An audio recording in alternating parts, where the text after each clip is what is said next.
Alright, today we're going to answer the second most frequent question that Zerg players have. The first one being how many Spire do I build, which we answered that in other videos.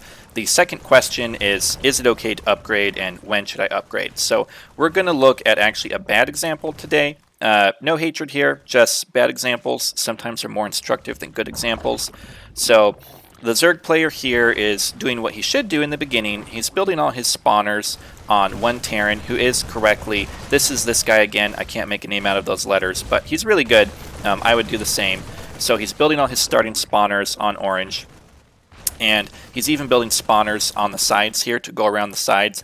This is great because if you can get your units on different rallies so that your Terran has to use more APM to defend. Look, he's microing. He should have gone for the refinery there to see if he could snipe it, but this is great. Taking APM, orange guy has to have his attention everywhere. These are great rallies, really expert positioning. I like it a lot. This is perfect. This is what I would do. So, but then we have a mistake that will take a minute to explain. So he's built these, and now we're going to look at his other spawners. So he's upgrading all 4 on center and all 4 on the right. So the thing about upgrading, guys, is it's not a, how do we put it? The verdict on if it was right to upgrade comes minutes later when you see what happened because of that upgrade. Because you paid money for that. He paid, I think, 340 minerals to upgrade all of these, and that's right after he built his starting spawners. So that's a 340 deficit before he can buy his first Overlord and make his first Spires or make more spawners. That sets us both back for the rest of the game. Because not only will his income be reduced because he has to wait for that 340 minerals to come back, my income will be reduced because it makes him slower to build more spawners and Spires.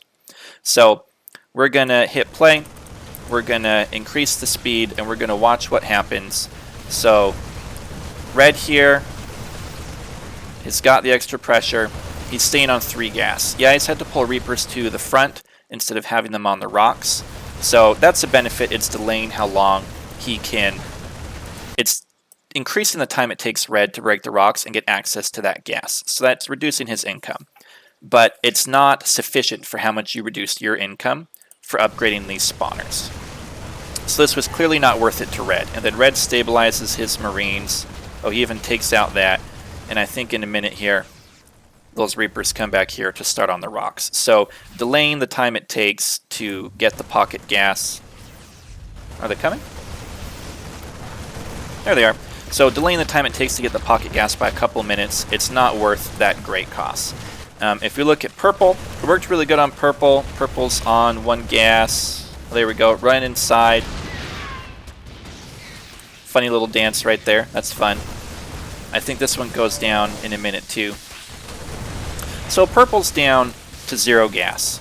But the problem is you don't realize how much that upgrade cost set both Zergs back for the entire game. You basically said, I want to have less units for the entire game in exchange for a few more units now. And what did you do?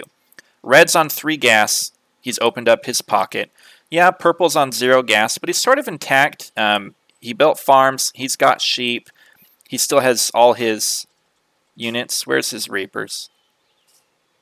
Did he lose his? Oh, no, there we go. His Reapers are over here. He's helping orange take that gas. So it's not like purple's completely destroyed. But here's the point.